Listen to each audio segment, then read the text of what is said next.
ഉണ്ണിക്കുട്ടനെ സ്കൂളിൽ പോയി വന്നാണേ. പതാകയൊക്കെ ഉയർത്തിയിട്ട് വന്നാണ് കേട്ടോ. അപ്പോൾ ആദൂട്ടീനോട് പറയാതെ പോയി, അതിൻ്റെ പിണക്കാണ്. പിന്നെ വേറൊരു കാര്യം എന്താണെന്ന് വെച്ചിട്ടുണ്ടെങ്കിൽ, എനിക്ക് എൻ്റെ വീട്ടിൽ എൻ്റെ ആദൂട്ടി, എൻ്റെ മാളും, എൻ്റെ ഉണ്ണിക്കുട്ടനും, ഞങ്ങളുടെ ഫാമിലി, ഞങ്ങൾ മൊത്തമാണ് വീഡിയോയിൽ കാണിക്കുന്നത്.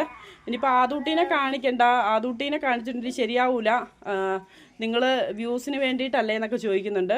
എനിക്ക് ആദൂട്ടി ഇല്ലാതെ ഒരു വീഡിയോ ഞാൻ എടുക്കത്തില്ല. പിന്നെയെന്ന് പറഞ്ഞിട്ടുണ്ടെങ്കിൽ ആദൂട്ടിക്ക് വേണ്ടി തുടങ്ങിയ ചാനലാണ്. അപ്പോൾ നമുക്ക് വ്യൂസ് കൂടുന്നുണ്ടെന്നൊക്കെ പറഞ്ഞ് കുരു പൊട്ടിയിട്ടുണ്ടെങ്കിൽ നിങ്ങൾക്ക് അവിടെ ഇരുന്ന് പൊട്ടുള്ളൂ. ഞാൻ എൻ്റെ ആദൂട്ടിനെ കൊണ്ട് മാത്രമേ വീഡിയോ ചെയ്യുള്ളൂ, അല്ലേ ഉണ്ണിക്കുട്ടാ? ഞങ്ങളുടെ ലോകം എന്ന് പറഞ്ഞാൽ ആദൂട്ടിയാണ്. അത് പറയുന്നവർക്ക് മനസ്സിലാവുന്നില്ല. ഞങ്ങളുടെ ലോകം ആദൂട്ടിയാണ്. ആദൂട്ടിയുടെ ചാനലാണ്. ആദൂട്ടി ഇല്ലാതെ വീഡിയോ ചെയ്യുന്നതും ആർക്കും ഇഷ്ടമല്ല. അപ്പോൾ നിങ്ങൾക്ക് വ്യൂസ് കൂടുന്നുണ്ടെന്നും പറഞ്ഞിട്ട് അങ്ങനെ പറയേണ്ട ഒരു കാര്യമില്ലല്ലോ. അപ്പോൾ കമൻറ്റ് ഇട്ട ആൾക്ക് അത് മനസ്സിലാവും. കമൻറ്റ് സ്ക്രീൻഷോട്ട് സഹിതം ഞാൻ എടുത്ത് വെച്ചിട്ടുണ്ട്. പിന്നെ ഞാൻ അന്നേരം മറുപടി പറയാതിരുന്നേ. ഞങ്ങൾക്ക് ആദൂട്ടി ഇല്ലാത്തൊരു ലോകം ഞങ്ങൾക്കില്ല.